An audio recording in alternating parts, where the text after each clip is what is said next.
Episode ya pili inaendelea hapa. Kiukweli yule mama alipigwa ngumi za kutosha kabisa, ngumi titi fyotati, alichapwa kabisa ngumi za uso kiba. Wewe tena nyinyi mkome, mnakuja kuchukua chakula cha watu, mnakuja bila kuomba. Sasa yule kibonga akasema, wewe sikiliza, usipende kunyanyasa watu.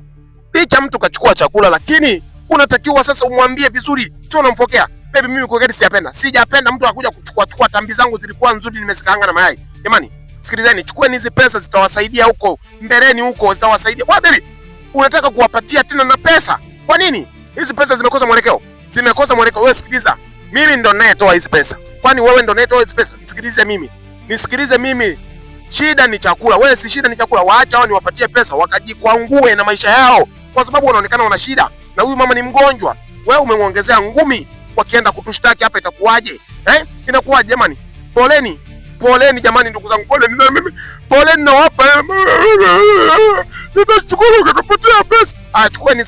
Chukueni hizi pesa, zitawasaidia mbele ya safari. Chukueni hizi pesa mkatengeneza maisha yenu na biashara. Kiukweli yule mama alifurahi kabisa, akaanza kumshukuru Kibonge. Kibonge akamwambia, msijali, wewe sikiliza nikwambie, kinyago wewe. Sikiliza, usio unapiga watu bila kuuliza. Mtu unakuja hapa sawa, akachukua chakula, lakini tumia ustaarabu. Sio kwamba unafika unaanza kumpiga. Sijapenda kiukweli. Kibonge akampandishia sauti kabisa mke wake, akamwambia, sikiliza, hiyo roho ya kinyama na kitapeli achana nayo, kwamba unapiga watu, unapiga ovyo. Ukija kumpiga sehemu mbaya, ukiua inakuwaje? Inakuwaje? Ukaenda kituoni na kwenda kuadhibiwa. Nisikilize mimi. Sasa Kibonge aliwaka kabisa barabara, akaanza kumnyoshia kidole, akasikiliza, wewe siwezi kuwa na mwanamke wa design.